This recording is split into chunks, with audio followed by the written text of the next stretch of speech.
आज आपण पाहणार आहोत भेजा फ्राय रेसिपी आणि तीही अगदी सोप्या पद्धतीने। तर भेजा हा बऱ्याच लोकांना आवडतो, तर तीच रेसिपी मी आज तुम्हाला माझ्या पद्धतीने दाखवणार आहे। चॅनेलवर नवीन असाल तर चॅनेलला सबस्क्राईब करा, जेणेकरून माझ्या चॅनलच्या सर्व अपडेट्स हे तुमच्यापर्यंत लगेच पोहोचतील। रेसिपीला सुरुवात करूया। इथे मी घेतला आहे 2 बकऱ्याचा भेजा। तर मी हा एकदा पाण्याने स्वच्छ धुवून घेतला आहे।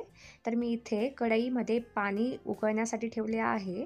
पाणी गरम झाल्यावर आपण हा भेजा ह्यामध्ये घालूया। दोन्ही साईडने मध्यम आचेवर साधारणतः 3 मिनिट आपल्याला हा भेजा उकडून घ्यायचा आहे। तर एका साईडने 3 ते 4 मिनिट मी उकडून घेते। 3 ते 4 मिनिटांनंतर हे दोन्ही भेजा पलटी करूयात। दुसऱ्या साईडनेही 3 मिनिट आपण उकडून घेऊया। दोन्ही साईडने उकडल्यानंतर भेजा काढून घेऊया। आधी भेजा उकडूनच घ्यायचा, ही महत्त्वाची स्टेप आहे। तर बघा इथे तुम्ही कलर चेंज झालेला पाहू शकता। इथे मी घेतले 3 लवंग आणि 4 ते 5 मिरे, हे आपण ठेचून घेणार आहोत। तर बघा मी बारीक अशी याची पूड तयार करून घेतली आहे आणि हे तमालपत्र पण घेतले आहेत। खडा मसाल्यामध्ये लवंग, मिरे आणि तमालपत्र आपण वापरणार आहोत। चला तर मग आता भेजा फ्राय बनवायला घेऊया। तीच कढई मी धुवून गॅसवर गरम करण्यासाठी ठेवली आहे। तर कढई गरम झाल्यावर आपण यामध्ये टाकूया 2 ते 3 चमचे तेल। नंतर यामध्ये घालूया 2 मध्यम आकाराचे कापून घेतलेले कांदे। 1 चमचा भरून यामध्ये आलं लसूण पेस्ट घालूया। कांदा हा हलकासा गुलाबी होईपर्यंत परतून घ्यायचे।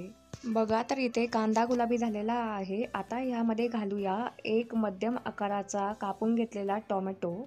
थोडेसे हलवून यामध्ये घालूया आपण जे लवंग मिरे बारीक केले होते ते आणि तमालपत्र।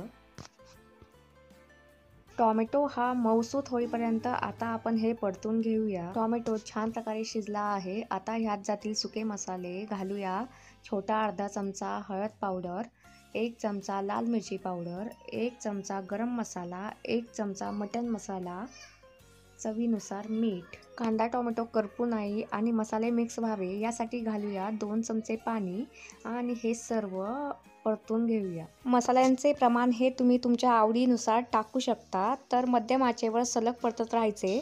तर बघा इथे मसाल्याला तेल सुटत आहे। या स्टेजला आपण ह्यामध्ये घालूया भरपूर अशी कोथिंबीर आणि कोथिंबीर मसाल्यामध्ये मिक्स करूया।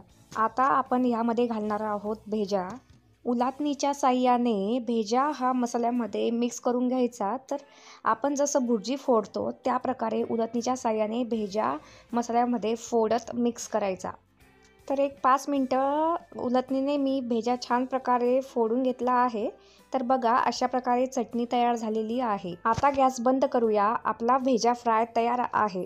सर्विंगसाठी एका प्लेटमध्ये काढूया। तर बघा ह्याची चव पण खूप छान लागते। बघा अशा प्रकारे तयार होतो हा। तर फ्रेंड्स, कशी वाटली रेसिपी नक्कीच कमेंट बॉक्समध्ये सांगा। रेसिपी आवडल्यास माझ्या चॅनलला नक्कीच सबस्क्राईब करा, बेल आयकॉनवर क्लिक करा, तुमच्या मित्रांनाही शेअर करा। परत भेटूयात अशाच एका नवीन रेसिपीसोबत। तोपर्यंत बाय बाय।